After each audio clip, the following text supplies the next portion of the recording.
আচ্ছা, আমাদের যে মাঠে সেনাবাহিনী নামছে, ভিডিওর প্রথমে কমেন্ট করেন কারা কারা খুশি হয়েছেন যে এই মুহূর্তে সারা বাংলাদেশে যে অস্থিতিশীল একটা অবস্থা চলছে, তো এই অবস্থাকে কন্ট্রোল করার জন্য সেনাবাহিনীকে যে ম্যাজিস্ট্রেসি পাওয়ার দেওয়া হয়েছে বা ক্ষমতা দেওয়া হয়েছে, সেই ক্ষমতাটা দেওয়াতে আপনি কি অখুশি নাকি আপনি খুশি? তো যদি আপনি খুশি হয়ে থাকেন তাহলে অখুশির খবর হচ্ছে যে সেনাবাহিনীকে ম্যাজিস্ট্রেসি পাওয়ার দেওয়া নিয়ে দ্বিমত পোষণ করেছেন মির্জা ফখরুল ইসলাম আলমগীর।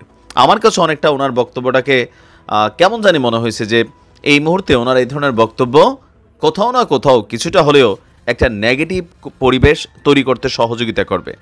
এখন তিনি একটা যুক্তি দেখাইছেন, আমাদের বাংলাদেশের প্রথম সারি গণমাধ্যমগুলোতে এই নিউজটা আসছে, সকল জায়গায় সেনাবাহিনীকে ম্যাজিস্ট্রেসি ক্ষমতা দেওয়াটা ঠিক না।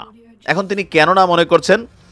বিএনপির মহাসচিব ভাবছেন বা তিনি বলছেন যে সেনাবাহিনীকে ম্যাজিস্ট্রেসি ক্ষমতা সেসব এলাকায় দেওয়া দরকার, কোন কোন এলাকা, যেই এলাকাগুলা নিয়ন্ত্রণের বাইরে চলে গেছে, সেসব এলাকা আপনার যেখানে শান্তিপূর্ণ অবস্থা রয়েছে, রাজনৈতিক নেতারা নিয়ন্ত্রণ করছেন, সেখানে ম্যাজিস্ট্রেসি ক্ষমতা দিয়ে নতুন সমস্যা সৃষ্টি করা সমীচীন বা বুদ্ধিমানের কাজ হবে না।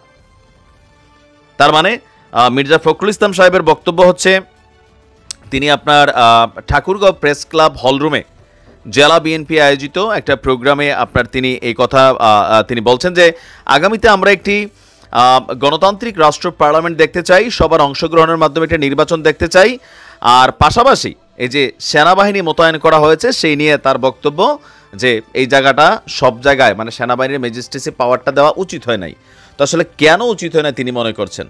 এই মুহূর্তে বাংলাদেশের ম্যাক্সিমাম জায়গাতেই অস্থিতিশীল পরিবেশ। আমাদের প্রশাসন কাজ করছে না কার্যত। কেন কাজ করতে পারতেছে না? বিভিন্ন জায়গার মধ্যে আমরা যেগুলো দেখছি যে সেখানে বিএনপি ক্ষমতায় না আসলেও বিএনপি আগামী দিনে ক্ষমতায় আসবে ওইরকম একটা প্রভাব প্রতিবেশ তৈরি হয়ে গেছে। বিভিন্ন জায়গায় সিন্ডিকেটগুলা বদলাচ্ছে, যেখানে আওয়ামী লীগ খাইতো সেখানে বিএনপি খাচ্ছে, সব জায়গায় না। এখন বিষয়টাকে যে এটা নিয়ে তারেক রহমানের কি কোনো রকম ইঙ্গিত আছে বা মানে পজিটিভ ফিডব্যাক আছে এগুলা করার জন্য? নও। তারেক রহমান বরাবরই বলে আসছেন যে বিএনপির নেতাকর্মীরা সাবধান হও, এই কাজগুলা করবা না। মির্জা ফখরুল ইসলাম নিজেও ভদ্রলোক মানুষ, তিনিও বলছেন যে আমাদের পরিণতি কিন্তু আওয়ামী লীগের মতন হবে, যারা বিএনপির নাম ভাঙাইয়া, এখন নাম ভাঙাইয়া মানে কি, তারা বিএনপিরই কর্মী এলাকাতে চিহ্নিত, তবে এরা আমার মতে ওই 5% কর্মী যারা লুটপাট করে, আওয়ামী লীগেও ছিল বিএনপিতে আছে, এরা কিন্তু কন্ট্রোল হচ্ছে না। এখন রিজভী সাহেবও, আমি জীবনে যেই কথা শুনিনি, তিনি এই কথা বলছেন যে আওয়ামী লীগ করলে মামলা দেওয়া যাবে না, অন্যায় অত্যাচার ব্যবহার করা যাবে না, ভালো লোককে ডিস্টার্ব করা যাবে না, যারা অপরাধী তাদের বিরুদ্ধে ব্যবস্থা নিতে বলছে। এখন দলীয় হাইকমান্ড, চেইন অফ কমান্ডিং সব কিছু পজিটিভ, কিন্তু লোকাল বা গ্রামের প্রত্যন্ত একটা অঞ্চলে যেখানে ওই 5% হাইট্টা খাইয়া বেড়ানো যে বিচি নেতারা আছে, এরা কিন্তু হাইকমান্ডের কথা শোনে না, এদের দলীয় কোনো পদ পদবি নাই, বাট এরা বিএনপির লোক হিসাবে এখন মাঠে এই কাজগুলা করতেছে।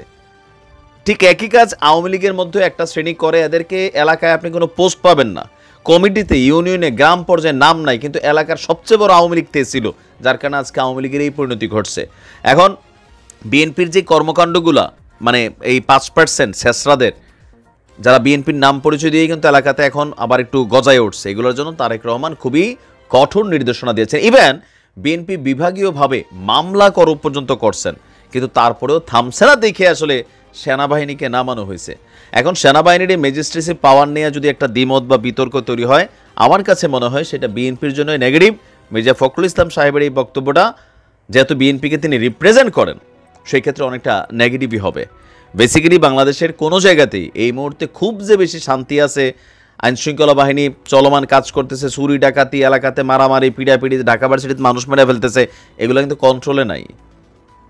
সো আমার দৃষ্টিতে বা বাংলাদেশের আপনি কি মনে করছেন যে সকল জায়গায় সেনাবাহিনী নামানোর সিদ্ধান্তটা প্লাস এই ম্যাজিস্ট্রেসি পাওয়ার দেওয়াটা সঠিক হয়েছে না মির্জা ফখরুল ইসলাম সাহেব যেটা বলছেন সেটা সঠিক হয়েছে? আপনি মন্তব্য জানাতে পারেন। আসসালামু আলাইকুম।